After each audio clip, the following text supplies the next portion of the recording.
Ang ating pong mass intention sa tanghaling ito ay ang mga sumusunod. Pasasalamat nila June and Faith Umandap, Ruel Panganiban, Ernie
ay ang panalangin kay Jesus, ang mabuting pastol.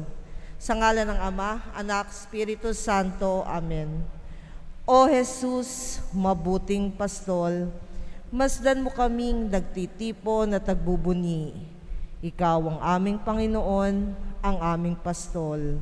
Tawag mo'y tungo sa daang mapayapa at masagana. Sa piling mo, Jesus, kay siglang gumawa, kay tamis sumimlay. O Jesus, kailan may di mo kami pinabayaan, kailan may di mo kami tinalikdan.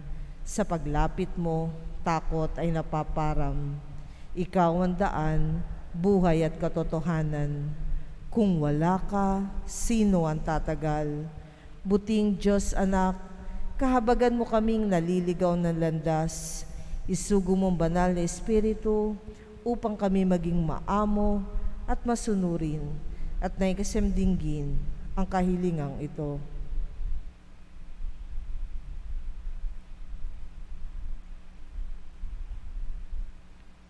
O mabuting pastol, ikaw ang tanging pag-asa, kami iyong pag-isahin, bayan ay pasiglahin, akain mo kami sa iyong kaharian, at doon ikaw ay aming sisilayan at sasambahin, magpakailanman. Amen.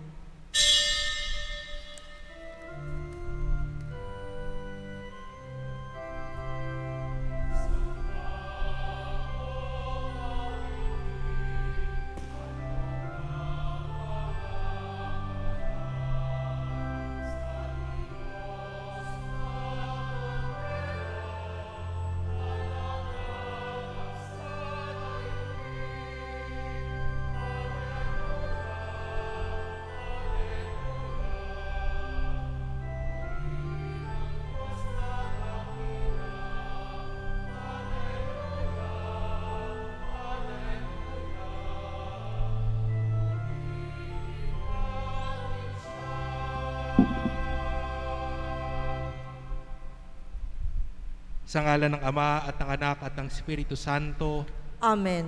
sumainyo ang kapayapaan. At sumayo rin. Napakaganda po ng ating mga pagbasa dahil sinasabi po dito na merong tayong Diyos na tunay na nagmamahal sa atin kasi ibinibigay niya sa atin ang lahat ng ating kailangan. Ang kailangan lamang sa atin ay naisin natin siya para bagang tayo nagugutom sa kanyang presensya, sa kanyang karunungan, sa kanyang lakas. Kaya mga kapatid, alalahanin natin ang ating mga kasalanan, ang ating mga pagkukulang, upang tayo maging karapat-dapat gumanap sa banal na pagdiriwang. Inaamin ko sa makapangyarihang Diyos at sa inyo mga kapatid, na lubha akong nagkasala sa isip, sa salita, sa gawa, at sa aking pagkukulang. Kaya isinasamo ko sa mahal na Birheng Maria, sa lahat ng mga anghel at mga banal, at sa inyo mga kapatid, na ako'y ipanalangin sa Panginoong ating Diyos. Kaawaan tayo ng makapangyarihang Diyos, patawarin sa ating mga kasalanan, at patnubayan sa buhay na walang hanggan. Amen. Panginoon, kaawaan mo kami. Panginoon, kaawaan mo kami. Kristo, kaawaan mo kami. Kristo, kaawaan mo kami. Panginoon, kaawaan mo kami. Panginoon, kaawaan mo kami.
Manalangin tayo.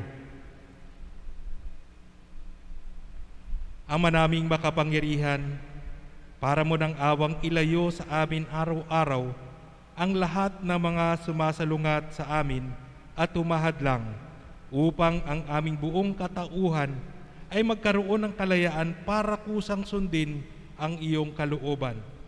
Sa pamamagitan ni Jesucristo, kasama ng Espiritu Santo, magpa sa walang hanggan. Amen.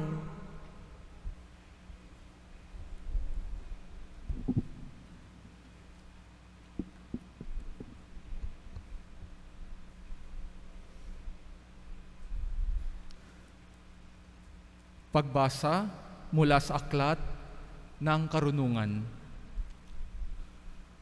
Ang karunungan ay maningning at di kumukupas, madaling natatagpuan ng naghahanap sa kanya, at nakikita agad ng mga nagpapahalaga sa kanya. Madali siyang nagpapakilala sa mga naghahangad sa kanya. Hanapin mo siyang maaga at agad mo siyang matatagpuan. Makikita mo siyang nag-aabang sa iyong tarangkahan. Isipin mo lamang siya'y magkakaroon ka ng ganap na pagkaunawa. Hanapin mo siya at matatahimik ang iyong kalooban, pagkat hinahanap niya ang mga karapat-dapat sa kanya, at makikita kanya saan ka man naroon. Siya'y maamo at sasamahan kanya sa bawat iniisip mo. Ang salita ng Diyos. Salamat sa Diyos.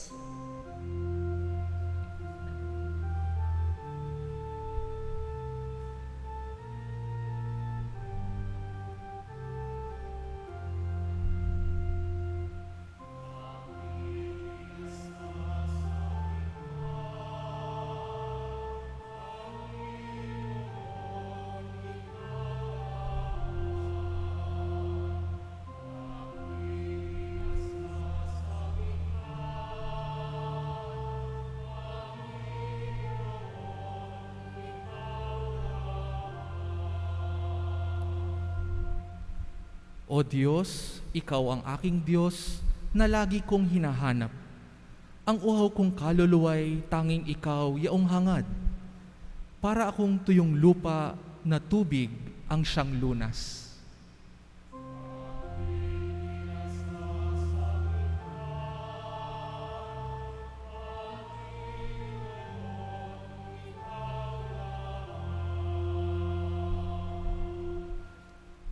Bayaan mong sa santuaryo, sa lugar na dakong banal, ikaw rooy mamamasdan ko sa likas mong karangalan.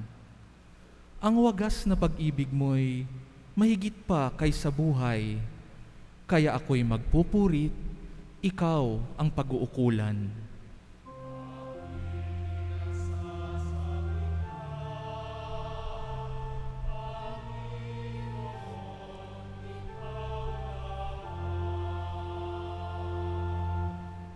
Habang ako'y nabubuhay, ako'y magpapasalamat at ako'y dadalangin na kamay ko'y nakataas.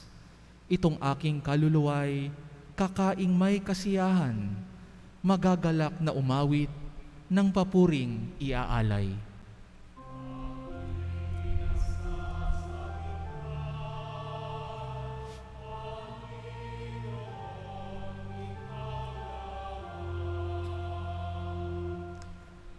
Laman ka ng gunita ko, samantalang nahihimlay, magdamag na ang palaging iniisip ko ay ikaw.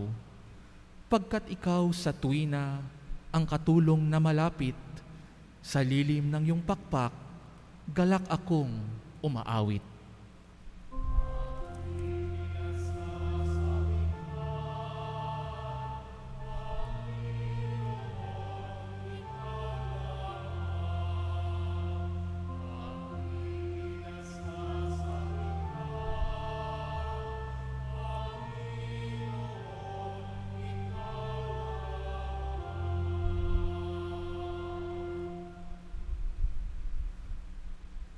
Pagbasa mula sa unang sulat ni Apostol San Pablo sa mga taga-Tesalonika.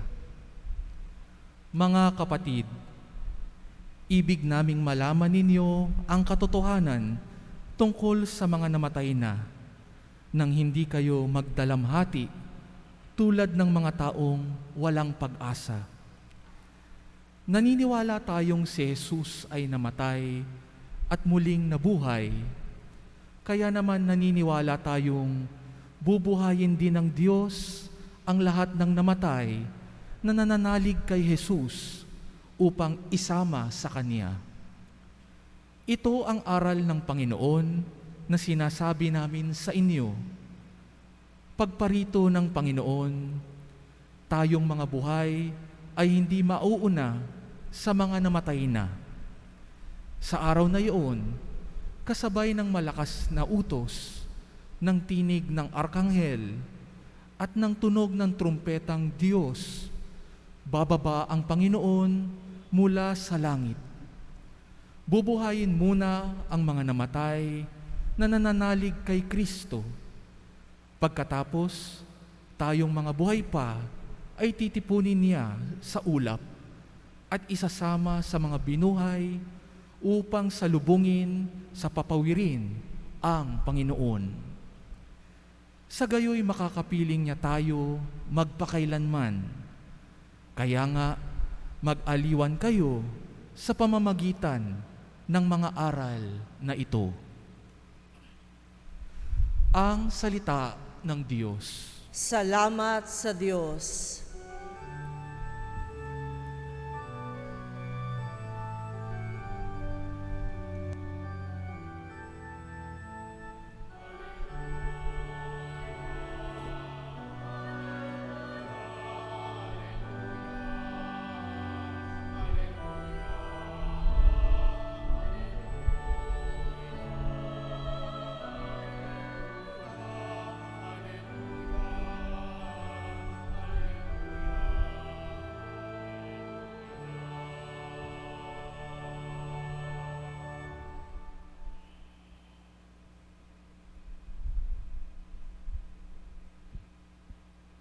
Sumainyo ang Panginoon.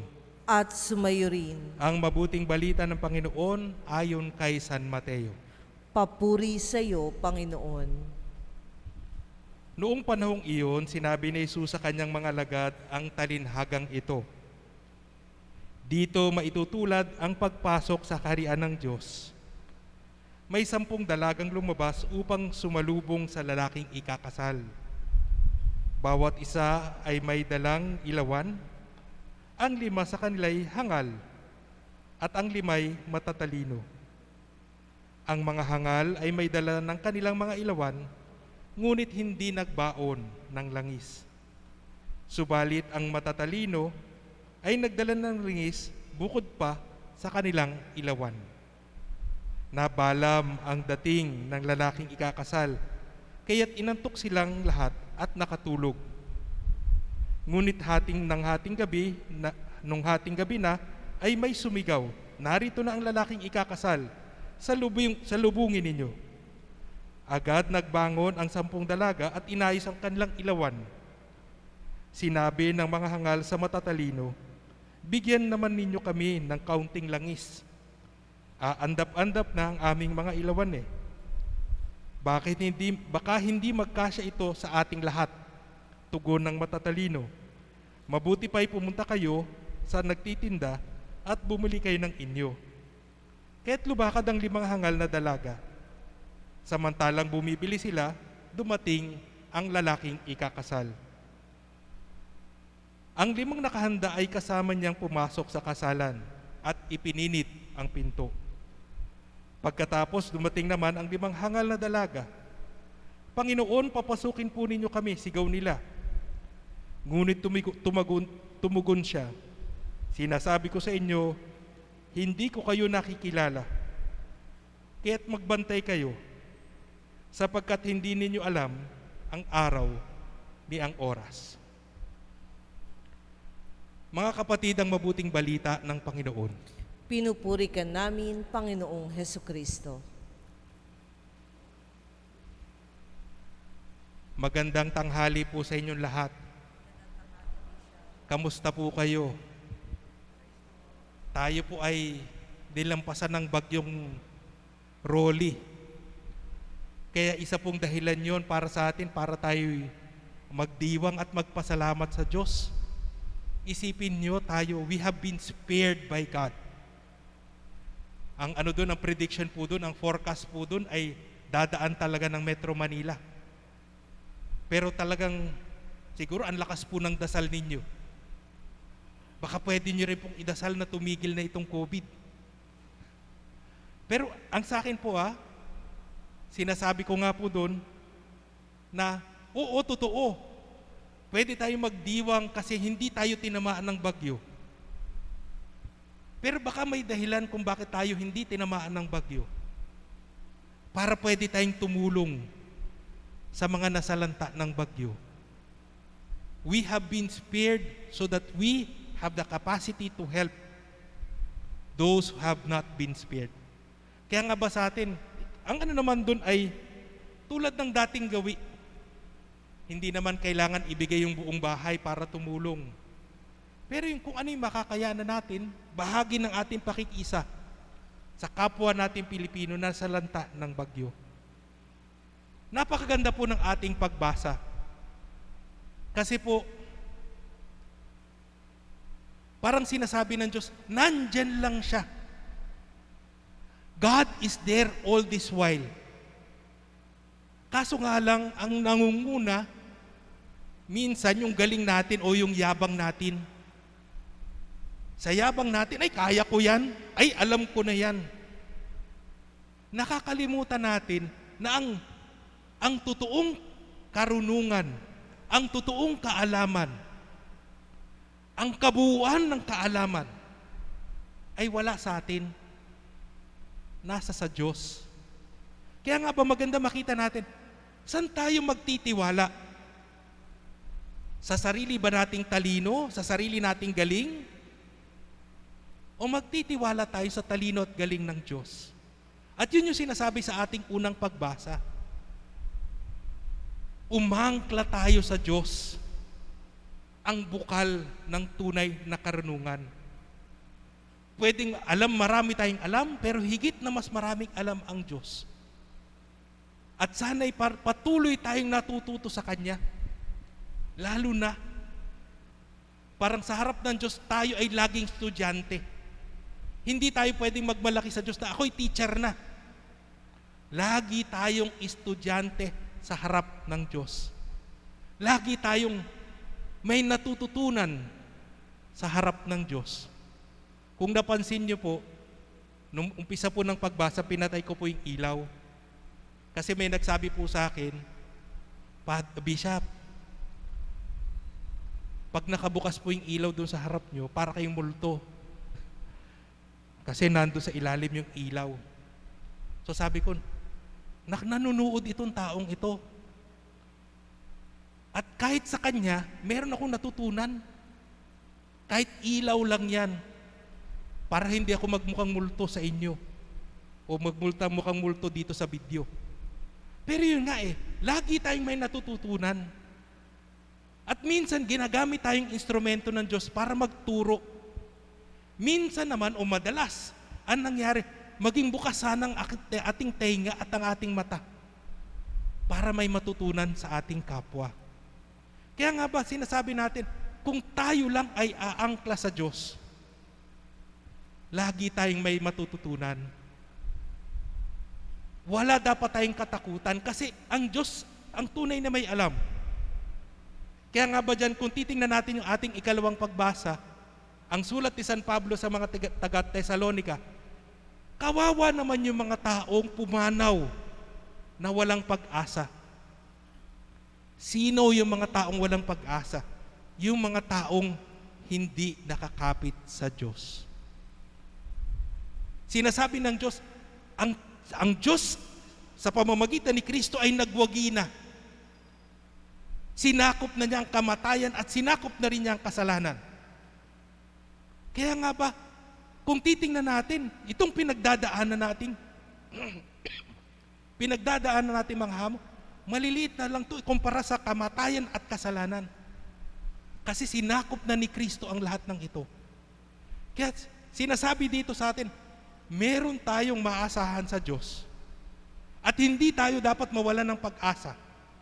Kapag tayo ay nawala ng pag-asa, para bagang patay na tayo. Kasi wala na tayong inaasahan. Kaya nga ba kung titingnan natin yung sa bandang huling-huli, yung ating ebanghelyo, yung mga may baon na langis, ito yung mga nakaangkla sa Diyos. Ito yung tunay na nakakapit sa Diyos. Kasi nakadikit sila sa karunungan ng Diyos. Nakadikit sila sa pag-asa ng Diyos. Ang tanong natin sa sarili natin, ganun ba ako sa aking buhay? Nakaugat ba ang aking buhay sa Diyos? Na siya ba ang aking karunungan? Siya ba ang aking pag-asa? Ano yung kailangan kong gawin? Makikita po natin yan sa ating salmong tugunan. Ano po ulit yung salmong tugunan? Gusto niyo pong kantahin yung kapirasong sample lang po, sample. Napakaganda po kasi.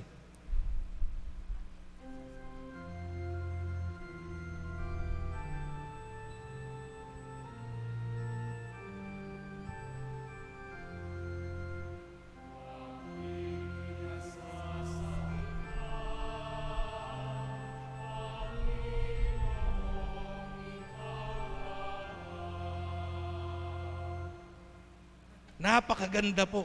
Ang aking kinasasabikan ay ang Panginoon, ikaw lamang.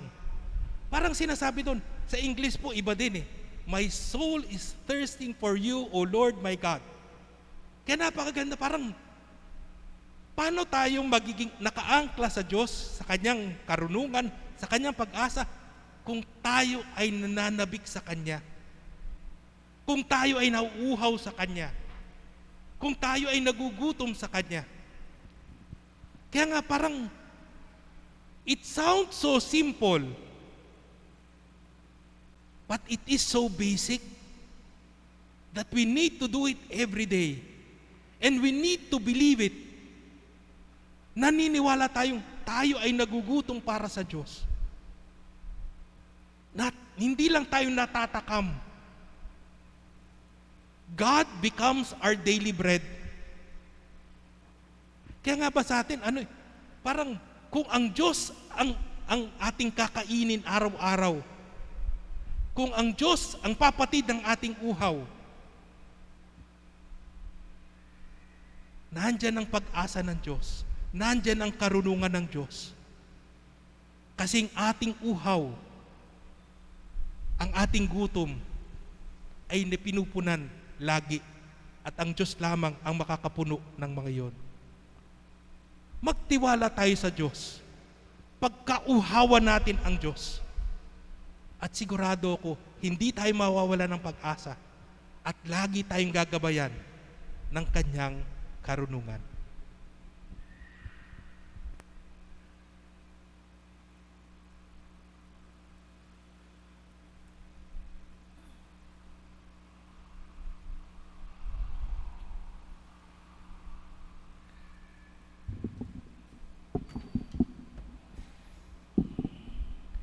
Ipahayag po natin ang ating pananampalataya. Sumasampalataya ako Sa Diyos amang makapangyarihan sa lahat, na may gawa ng langit at lupa, sumasampalataya ako kay Jesucristo, iisang anak ng Diyos, Panginoon nating lahat. Nagkatawan tao siya lalang ni Espiritu Santo, ipinanganak ni Santa Maria Birhen, pinagpakasakit ni Poncio Pilato, ipinako sa krus, namatay, inilibing, nanaog sa kinaroroonan ng mga yumao, na may 3 araw na buhay na mag-uli, umakyat sa langit, naluklok sa kanan ng Diyos amang makapangyarihan sa lahat. Doon magmumulang paririto at hukom sa nangabubuhay at nangamatay na tao. Sumasampalataya naman ako sa Diyos Espiritu Santo, sa banal na simbahang katolika, sa kasamahan ng mga banal, sa kapatawaran ng mga kasalanan, sa pagkabuhay na muli na namatay na tao, at sa buhay na walang hanggan. Amen. Hingin natin sa Diyos na kayanin nating maging handa para sa pagdating ng Panginoong Hesus. Para sa bawat kahilingan ng ating itutugon, Ama naming mahal, dinggin mo ang aming panalangin. Ama naming mahal, dinggin mo ang aming panalangin. Para sa mga namumuno sa simbahan, upang pangunahan nila ang kanilang kawan sa masigasig na paghahanda para sa pagdating ng Panginoon sa wakas ng kanilang buhay, manalangin tayo sa Panginoon. Ama naming mahal, dinggin mo ang aming panalangin. Para sa mga namumuno sa ating bansa, lalo na sa panahong ito ng COVID-19 pandemic, upang maging handa sila sa lahat ng sandaling magsulit sa Diyos ng kanilang mga ginawa para sa mga taong bayan. Manalangin tayo sa Panginoon. Ama naming mahal, dinggin mo ang aming panalangin. Para sa lahat ng mga kumikilos sa ating mga pagamutan at nagsisikap na sugpuin ang pagkalat ng COVID-19, at para na rin sa mga kawani ng pamahalaang nagpapanatili ng kaayusan sa ating lipunan, upang masaya nilang salubungin ng Panginoon sa sandaling itinakda ng Diyos at matamo ang gantimpalang Kanyang bigay. Manalangin tayo sa Panginoon. Ama naming mahal, dinggin mo ang aming panalangin. Para sa ating lahat ng mga Kristiyano, upang sa taong ito ng ekumenismo ay ating matutunang paghandaan ang pagbabalik ng Panginoon sa pamamagitan ng ating masigasig na paggawa para sa panunumbalik ng pagkakaisa sa simbahan. Manalangin tayo sa Panginoon. Ama naming mahal, dinggin mo ang aming panalangin. Para sa ating lahat na nananalangin sa linggong ito, upang hindi tayo matuksong mawalan ng gana sa ating paghahanda para sa pagdating ng Panginoon, at sa pamamagitan ng ating mga nagniningas na ilawan, ay makapasok tayo sa bulwagan ng Kanyang kasalan. Manalangin tayo sa Panginoon. Ama naming mahal, dinggin mo ang aming panalangin. Sa katahimikan ng ating mga puso, idulog natin sa Kanya ang ating mga sariling kahilingan.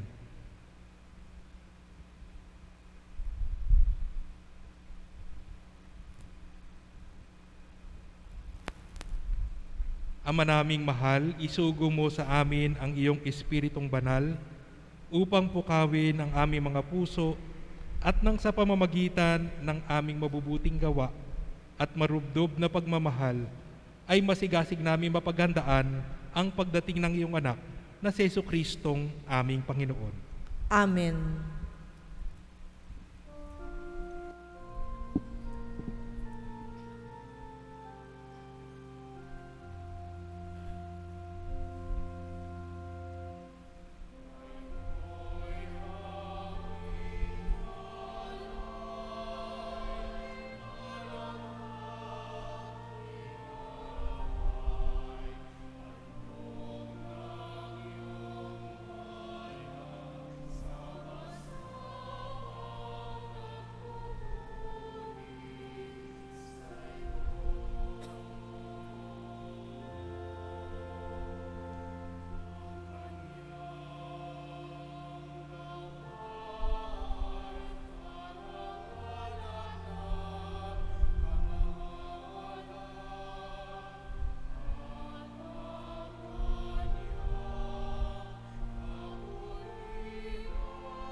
Manalangin kayo mga kapatid upang paghahain natin ay kalugdan ng Diyos amang makapangyarihan.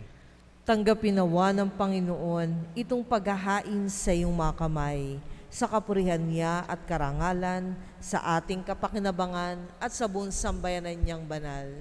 Ama naming lumikha, kalugdan mo ang paghahain ng mga natitipon dito upang ang aming ginaganap na pag-aalay ng sarili ng anak mo ay aming pakinabangan sa kanyang pamamagitan kasama ng Espiritu Santo magpa sa walang hanggan. Amen. Sumainyo ang Panginoon. At sumayo rin. Itaas sa Diyos ang inyong puso at diwa.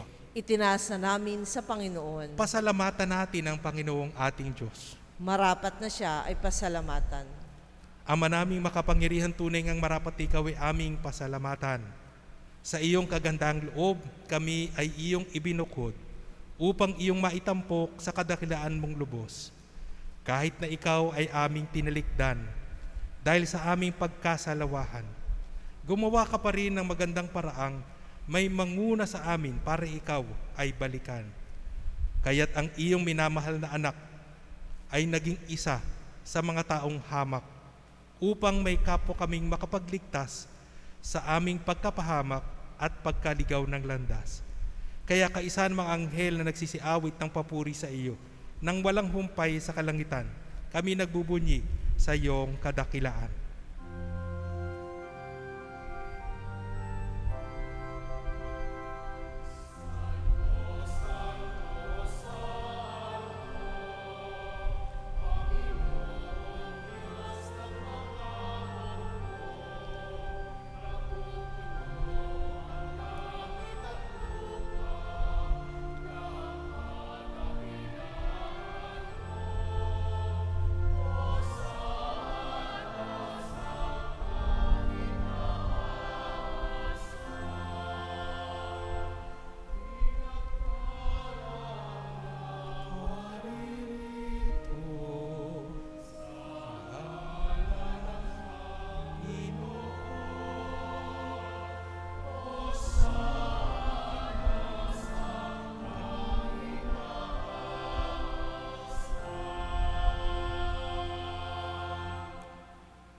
Ama naming banal, ikaw ang bukal ng tanang kabanalan.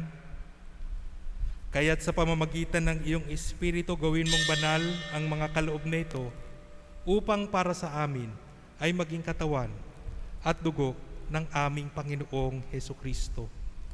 Bago niya pinagtiis ang kusang loob na maging handog, hinawakan niya ang tinapay, pinasalamatan kanya, pinaghati-hati niya iyon, iniabot sa kanyang mga lagad at sinabi, "Tanggapin ninyong lahat ito at kanin. Ito ang aking katawan na ihahandog para sa inyo."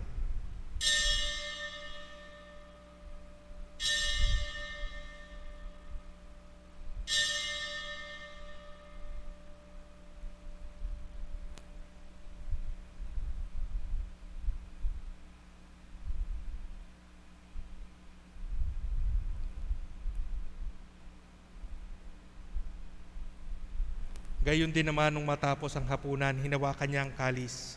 Muli kanyang pinasalamatan. Iniabot niya ang kalis sa kanyang mga lagad at sinabi, "Tanggapin ninyong lahat ito at inumin. Ito ang kalis ng aking dugo, ng bago at walang hanggan tipan. Ang aking dugo na ibubuhos para sa inyo at para sa lahat sa ikapagpapatawad ng mga kasalanan. Gawin ninyo ito sa pag-alala sa akin."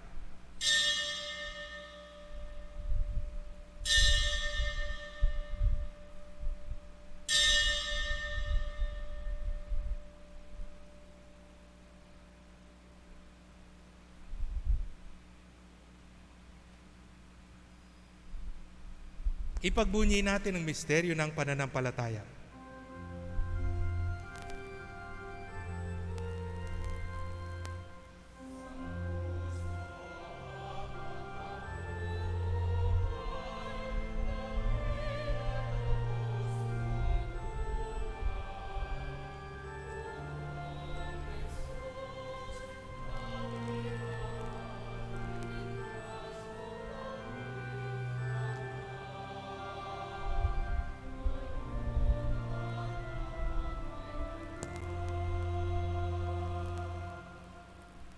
Ama, ginagawa namin ngayon ang pag-alala sa pagkamatay at muling pagkabuhay ng iyong anak.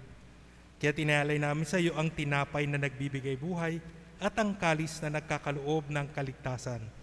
Kami nagpapasalamat dahil kami iyong minarapat na tumayo sa harap mo para maglingkod sa iyo. Isinasamo namin kaming magsasalo-salo sa katawan at dugo ni Kristo ay mabuklod sa pagkakaisa sa pamamagitan ng Espiritu Santo. Ama, lingapin mo ang iyong simbahang laganap sa buong daigdig. Puspusin mo kami sa pag-ibig, kaisa ni Francisco na aming Santo Papa, at ako ang inyong abang lingkod at ng tanang kaparian. Alalahanin mo rin ang mga kapatid naming nahimlay nang may pag-asang sila'y muling mabubuhay. Gayon din ang lahat ng mga pumanaw. Kaawaan mo sila at patuloyin sa iyong kaliwanagan. Kaawaan mo at pagindapatin kaming lahat na makasalo sa iyong buhay na walang wakas. Kaisa ng mahal na Birheng Maria na ina ng Diyos, kaisa ni San Jose na kanyang esposo, kaisa ng mga apostol at ng lahat ng mga banal na namuhay dito sa daigdig ng kalugod-lugod sa iyo. Maipagdiwang nawa namin ang pagpupuri sa ikararangal mo sa pamamagitan ng iyong anak na aming Panginoong Hesu Kristo. Sa pamamagitan ni Kristo, kasama niya at sa Kanya, ang lahat ng parangal at papuri ay sa iyo, Diyos amang makapangyarihan, kasama ng Espiritu Santo, magpa sa walang hanggan.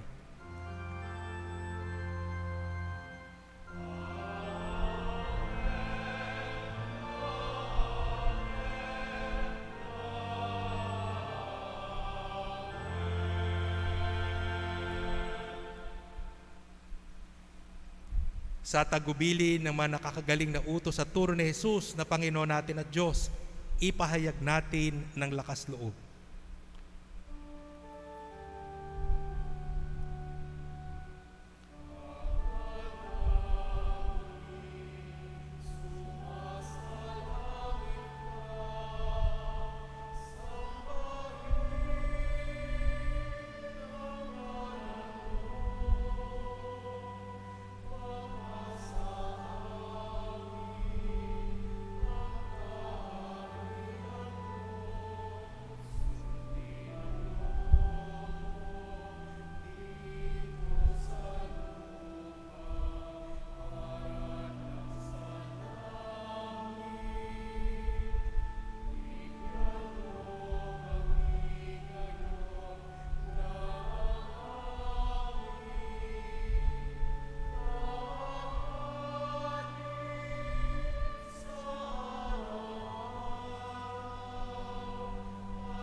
Hinihiling namin kami adya sa lahat ng masama, pagkalooban ng kapayapaan araw-araw, iligtas sa kasalanan at ilayo sa lahat ng kapahamakan. Samantalang aming pinananabikan ang dakilang araw ng pagpapahayag ng tagapagligtas naming si Hesu Kristo.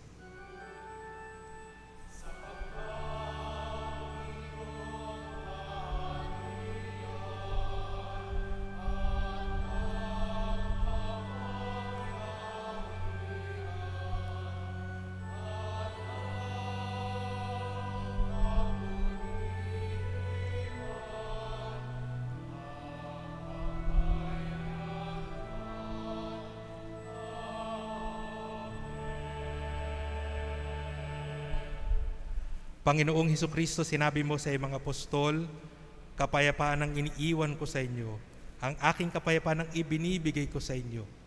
Tunghayan mong aming pananampalataya at wag ang aming pagkakasala. Pagkalooban mo kami ng kapayapaan at pagkakaisa ayon sa iyong kalooban, kasama ng Espiritu Santo, magpa sa walang hanggan. Amen. Ang kapayapaan ng Panginoon ay laging sumainyo. At sumayo rin. Magbigayan tayo ng kapayapaan sa isa't isa.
Mga kapatid, ito ang kordero ng Diyos.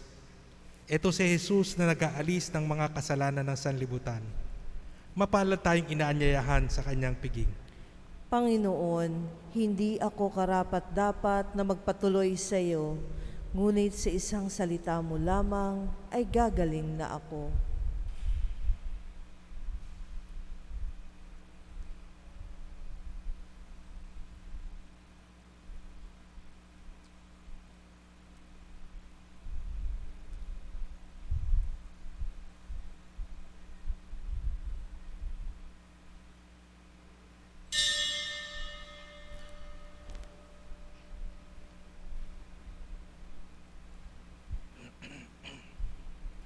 Panalangin para sa espiritual na pakikinabang. Panginoong Jesus, ako ay naniniwala na ikaw ay nasa kabanal-banalang sakramento.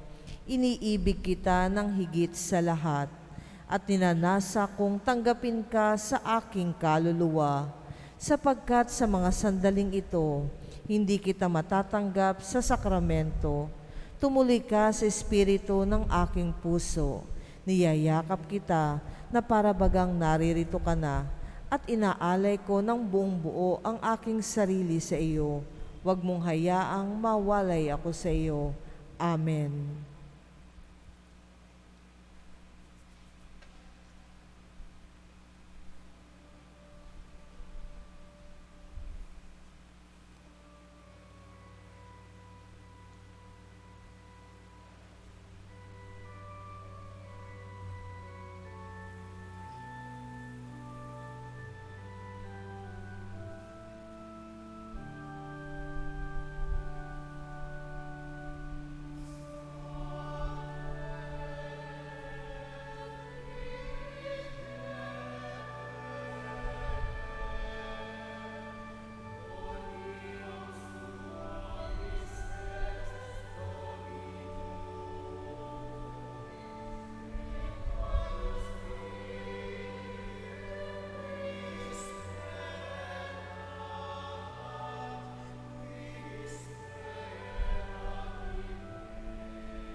Manalangin tayo.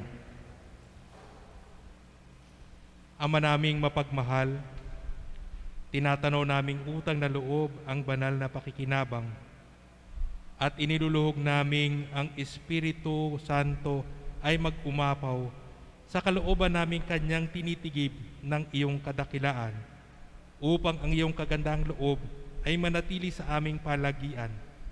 Sa pamamagitan ni Jesucristo kasama ng Espiritu Santo, magpa sa walang hanggan. Amen.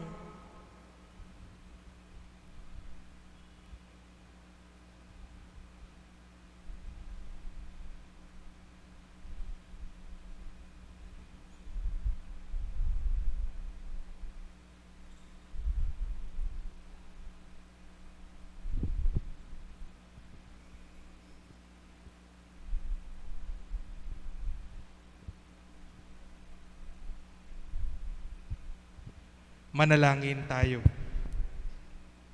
Ama naming makapangyarihan, kaawaan mo po ang aming mga kapatid na pumanaw upang wag silang mawalay sa iyong pinagaharian, kundi makapisan nila ang mga anghel sa kalangitan, pakundangan sa pagsunod nila sa iyong kalooban at pakikiisa sa buklod ng mga nananampalatayang tunay. Sa pamamagitan ni Jesucristo, kasama ng Espiritu Santo, magpa sa walang hanggan. Amen. Kapayapaan kailanman ang igawad ng may kapal sa mga yumaong ating mahal. Sila nawa ay silayan ng ilaw na walang hanggan.